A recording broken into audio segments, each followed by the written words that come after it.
ही संविधान को पढ़े होंगे, वो जानते होंगे कि संविधान में लोगों के लिए, नागरिकों के लिए कुछ कर्तव्य भी निर्धारित किए गए। दो चीजों की मैं चर्चा करूंगा। एक है संविधान द्वारा देश के नागरिकों के कर्तव्य, और दूसरा राज्य के लिए एक नीति निर्देशक तत्व।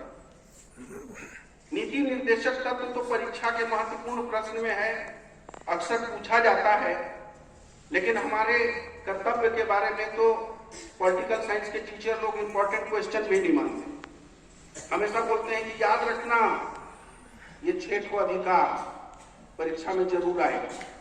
कर्तव्यों की चर्चा बहुत कम होती है। मैं आज कर्तव्यों की याद दिलाना चाह रहा हूं। हमारे देश के संविधान में यूं तो 11-12 कर्तव्य लिखित में है, लेकिन एक कर्तव्य है विविधता वाले इस देश में सबकी भावनाओं का सम्मान करना।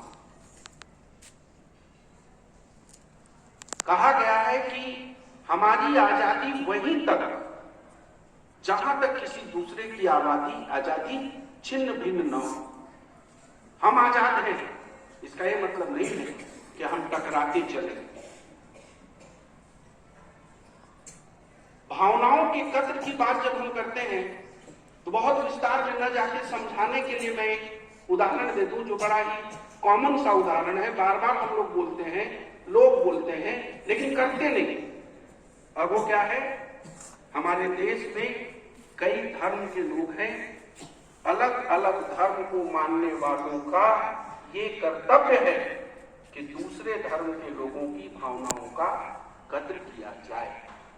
हम मंदिर में जाएं, पूजा करें, राम नाम जपें, वेदवाणी पढ़ें, सुनें, ये हमारा कर्तव्य है, हमारा अधिकार है। लेकिन ये हमारा निश्चित रूप से कर्तव्य है कि अगर किसी मस्जिद में अजान हो रहा है, अगर किसी गिरजाघर में प्रार्थना हो रहा है, तो धीरे से पार हो जाए। सम्मान न कर सके तो असम्मान भी नहीं कर सके।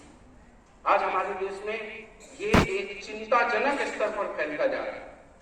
हमें अपने धर्म की, अपने समाज की जानकारी नहीं है, लेकिन दूसरे समाज की कमी, दूसरे धर्मों की बुराइयां ज्यादा जानकारी है।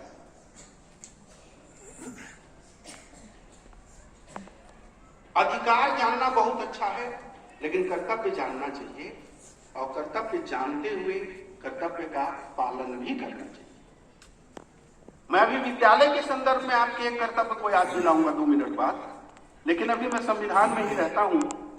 एक दूसरे के भावनाओं का सम्मान करना हमारा कर्तव्य है।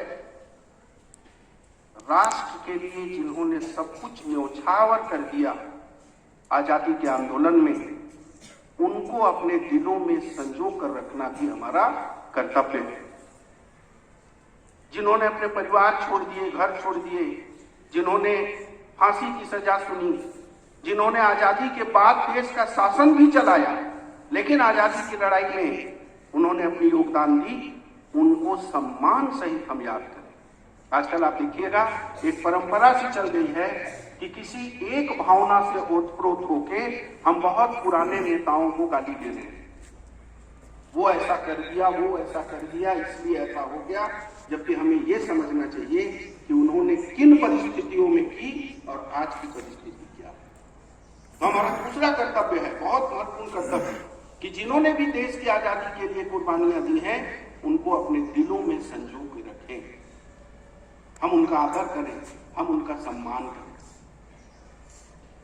हमारे राष्ट्रीय प्रतीक, हमारा राष्ट्रीय ध्वज, हमारा राष्ट्रीय गान, इसका सम्मान होना चाहिए। हमारे विद्यालय की स्थिति तो अभी काफी अच्छी है, लेकिन कभी कभी मैं चिंतन करता हूं, देखता हूं, राष्ट्रगान बज रहा है, लोग पैदल जा रहे हैं। ठीक है, वो स्टूडेंट नहीं है, वो टीचर नहीं है, वो कोई नागरिक हैं, लेकिन राष्ट्रगान अगर बज रहा है ना, 52 सेकंड का समय आप खड़े हो जाइए, आप सम्मान कीजिए। देश का सम्मान आप करेंगे तो देश आपका सम्मान करेगा। बहुत सारे और कर्तव्य हैं, कर्तव्यों की लंबी श्रृंखला है, लेकिन हम लोगों को आज के दिन में, संविधान दिवस के दिन में या कानून दिवस के दिन में अधिकार अधिकार अधिकार जपने के बजाय कुछ कर्तव्यों पर भी चिंतन करना चाहिए और कुछ कर्तव्यों का पालन करना चाहिए। जैसे स्कूल के बारे में मैं कुछ बोल रहा था, एक अच्छा अवसर है। आमतौर पे स्कूल के डिसिप्लिन की बात होती है। कहते हैं हॉली क्रॉस हिंदी मीडियम स्कूल अपने डिसिप्लिन के लिए जाना जाता है। हम ये भी सुने हैं कि हॉली क्रॉस स्कूल की बालिकाओं का एनुअल